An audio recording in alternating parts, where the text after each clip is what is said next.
मी समाधानकारक सगळ्या गोष्टी सांगितल्या.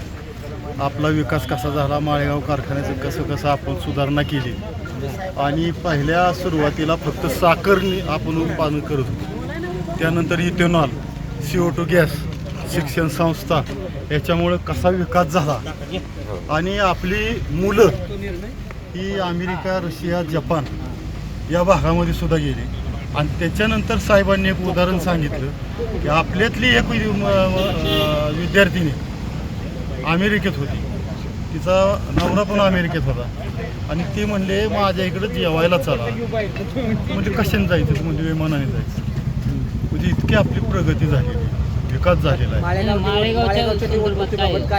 माळेगावच्या निवडणुकीबद्दल मी उद्याच्याला निर्णय देतो.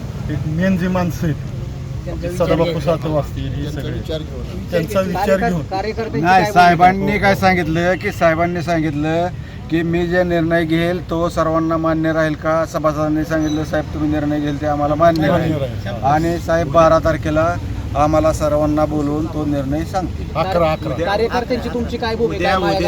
आमची भूमिका साहेब जे निर्णय घेतील साहेबांच्या मागे आम्ही खंबीरपणे उभे राहू. साहेबांनी जर माघार घेतली तर आम्ही सुद्धा माघार घेऊ.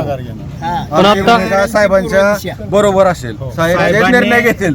साहेबांनी प्रामुख्याने माळेगाव कारखान्याच्या सभासदांचं हित, कामगारांचं हित या दृष्टिकोनातून उद्याची VSIची मीटिंग या तंत्रज्ञानाच्या निमित्ताने महाराष्ट्रातील सर्व कारखान्याचे चेअरमन, जिल्हा बँकेचे सर्व चेअरमन अनेक लोकांना एकत्रित बोलवले आणि उद्याची मीटिंग संपन्न झाल्यानंतर राहिलेल्या 2 दिवसाची परवा दिवशी मी सभासदांचं हित, कामगारांचं हित या दृष्टिकोनातून निवडणुकीच्या निमित्ताने योग्य निर्णय घेण्याचा प्रयत्न विचारत आहे असे साहेबांनी त्या ठिकाणी. साहेबांनी जर अजित पवारांच्या गटाला जर पाठिंबा दिला तर कार्यकर्ता म्हणून तुमची काय भूमिका असते? आम्ही साहेबांबरोबर राहू. साहेबांबरोबर आहे सर्वजण. कुणीही साहेबांच्या निर्णयाला विरोध करणार नाही. ABP माझा, उघडा डोळे बघा नीट.